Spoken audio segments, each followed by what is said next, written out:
अस्सलाम वालेकुम नाजरीन। ड्रामा सीरियल बज्जो बहुत ही इंटरेस्टिंग ड्रामा बन चुका है। इसकी आने वाली एपिसोड में आपको दिखाया जाएगा कि नवीन अपना बच्चा खो देती है बज्जो की वजह से। वो दोनों तो जैसे सकते में आ जाते हैं और बहुत ज्यादा परेशान हो जाते हैं। सुहेल बहुत ज्यादा गुस्से में होता है और बज्जो से कहता है कि ये सब किया धरा तेरा है। तो बज्जो कहती है कि मैंने कुछ नहीं किया, अपने बच्चे को तुम्हारी बीवी ने खुद मारा है, इसने एहतियात खुद नहीं की और अब मेरा नाम लगा रही है। तुम लोग तो पहले ही मेरे पीछे हाथ धोकर पड़ गए हो। ये बात सुनकर सुहेल कहता है कि बज्जो, एक तुम गलती करती हो और ऊपर से मानती भी नहीं हो। मेरी बात कान खोल कर सुन लो, अब मैं तुम्हें बर्दाश्त नहीं करूंगा और तुम्हारा गला घोंट दूंगा। बज्जो ये सुनकर बहुत ज्यादा वावेला मचाती है और कहती है कि अच्छा है, ऐसी जिंदगी से बेहतर है कि मैं मर जाऊं। समीना बेगम ये सब कुछ देखकर बहुत ज्यादा परेशान हो जाती है और सोचती है ये बच्चे तो मेरे कंट्रोल में नहीं रहे। चले, सुहेल ने तो जो किया था मैंने बर्दाश्त कर लिया, इसके बाद रुहेल और अब बज्जो, मैं करूं तो क्या करूं। काश इनके अब्बा इस दुनिया में होते तो इन्हें भी कुछ डर होता। बज्जो और सुहेल की लड़ाई खत्म होने का नाम नहीं लेती तो समीना बेगम कहती है कि मुझे माफ कर दो, मैं पहले ही इतनी परेशान हूँ। अल्लाह अल्लाह करके नवीन की गोद हरी होने जा रही थी लेकिन सब कुछ खत्म हो गया।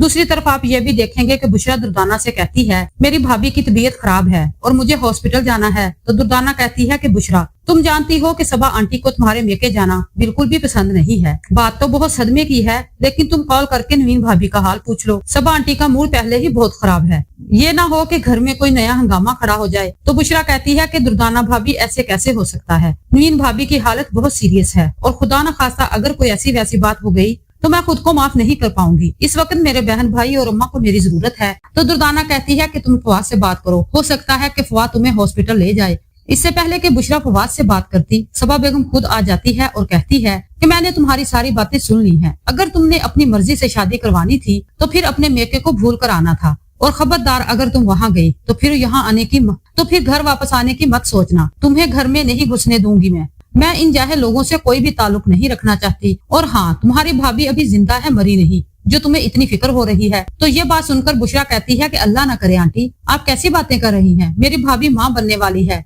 आप ऐसा तो ना कहें। सबा बेगम कहती है कि तुम्हारी जुर्रत कैसे हुई मेरे सामने बोलने की, और एक जोरदार थप्पड़ मारती है बुशरा के मुंह पर और बुशरा तो हक्की बक्की रह जाती है। पास खड़ी दुर्दाना सबा बेगम से कहती है कि आंटी ये आपने क्या किया, बुशरा का क्या कसूर था। तो सबा बेगम दुर्दाना को भी खूब सुनाती है और कहती है कि ये मत भूलना कि अब तुम दोनों इकट्ठी हो गई हो और मेरा कुछ बिगाड़ सकोगी। मैं तुम दोनों को ऐसा सबक सिखाऊंगी कि तुम सारी जिंदगी याद रखोगी। सबा बेगम वहां से चली जाती है तो बुशरा रोना शुरू कर देती है। फिर सबा बेगम के शैतानी जहन में एक बात आती है, सिकंदर को कॉल करके बुला लेती है और बुशरा को हॉस्पिटल भेज देती है। और बुशरा के लाख मना करने के बावजूद भी सबा बेगम बुशरा को जबरदस्ती भेजती है।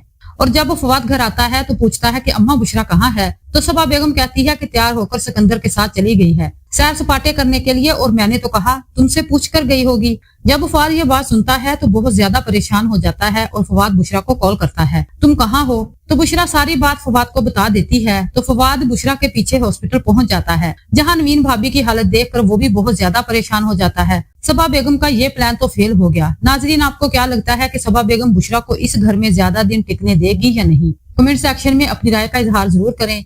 मेरी वीडियो अच्छी लगे तो मेरे चैनल को सब्सक्राइब करें, वीडियो को लाइक और शेयर करें।